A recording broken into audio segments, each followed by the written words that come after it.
2009 eu saí para ir trabalhar, eu e minha esposa, ela ia me levar no serviço para voltar com o carro, porque ela ia arrumar o carro, porque a gente ia viajar naquele fim de semana. E aí um caminhão que entrega cerveja deixou cair 16 caixas de cerveja na pista. Eu desviei de uma, fui desviar da outra, meu carro bateu, alavancou e capotou várias vezes. E nessa eu tive uma lesão cerebral difusa, igual a do Ayrton Senna. E tive uma lesão na cervical, na C2 e na C3, igual a do Super-Homem também. E os médicos diziam que eu não ia mais andar, que eu não ia mexer membro nenhum meu, eu só ia mexer a bolinha do meu olho só. Fiquei 35 dias em coma induzido na UTI, né?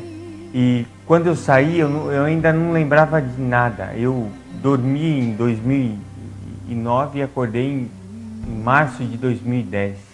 Eu comecei a perceber que eu era eu, né? Que eu tinha filho, que eu tinha esposa, né? Que eu tinha um carro. E foi nesse momento que eu comecei a ver e percebi que eu precisava realmente de Deus na minha vida, né? O pessoal chegava, eu me lembro quando em casa, eles indo me visitar. Então eles chegavam, eles paravam e ficavam como se estivessem me velando, entende? Faltava fazer o sinal da cruz, né? E eu falava para minha esposa, eu não quero que o povo venha assim, porque eu não morri. Avisa eles que eu não morri. E eu tinha fé, minha esposa sempre teve fé, meu irmão sempre teve fé, que eu ia sair dessa, né? E o meu irmão, foi interessante e engraçado até, porque ele tinha tanta fé que eu ia sair, que uma vez o médico falou, ó, ele está andando, ele está mexendo os lados, tal, ele está conseguindo superar bem, mas a lesão que ele teve na cabeça, no cérebro, foi muito forte e ele vai ficar meio bobo. Aí meu irmão abraçou o médico, falou, ô doutor, obrigado. Mas como eu tô falando que ele vai ficar meio bobo, né? Falou assim, o termo, tô usando um termo, né, pejorativo. Aí meu irmão falou, não, porque ele era bobo inteiro. O senhor tirou a metade, então, pra gente ver o tamanho da fé que ele tinha, que eu realmente ia estar aqui, poder estar aqui hoje, tendo quebrado o pescoço, tendo uma lesão cerebral igual a Ayrton Senna teve também.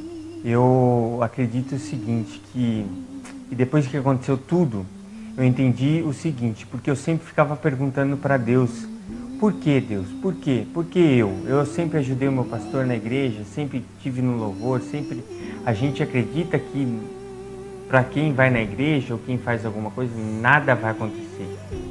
E não é bem por aí.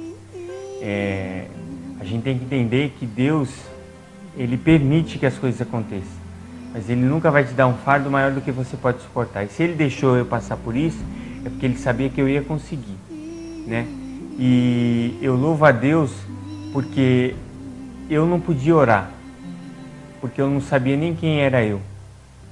Mas eu louvo a Deus porque eu faço parte de uma igreja que orou por mim, entende? Deus ouviu essas orações e me trouxe de volta, né?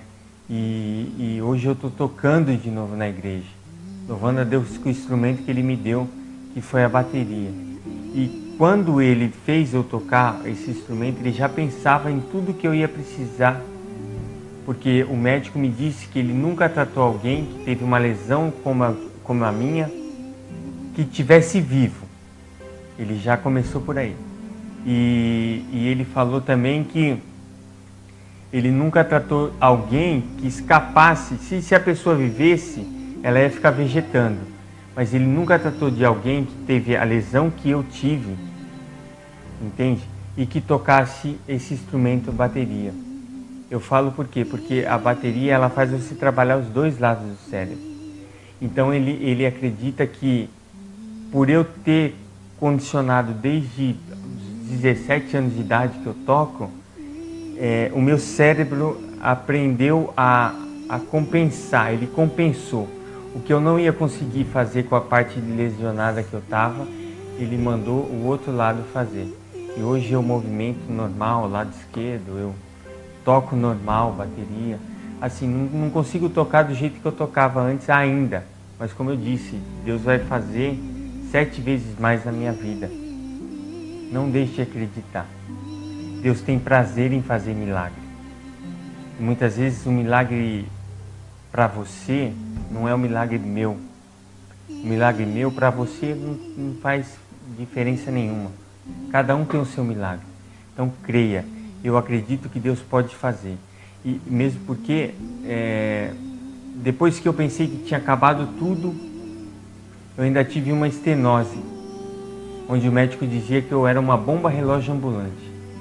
Eu podia, se eu não operasse, eu estava em casa, bebesse um copo de água, me sufocava. Se desse tempo de eu chegar no hospital, beleza, senão eu morria ali mesmo. E eu fui para a cirurgia, ele me contou os riscos que eu corria na cirurgia. Ele falou que eu demoraria 1 semana para voltar a falar, no mínimo.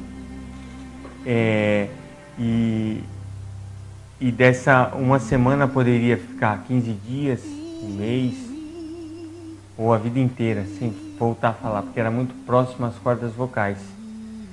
E daí eu saí da cirurgia, a cirurgia era para durar 4 horas, durou 2. Eu saí da sala de cirurgia, ele bateu no meu rosto. Wesley, e aí, como é que você está? 1 semana para voltar a falar, ele dizia. Eu olhei para ele, eu falei, eu estou bem, doutor, graças a Deus. Eu saí falando. Então, a fé pode muito, entendi? E o recado que eu deixo para essa turma, a mensagem que eu deixo é acredite. Não deixe de acreditar uma vez. O seu milagre muitas vezes não é um milagre para mim, mas é para você. Então peça que Deus vai fazer.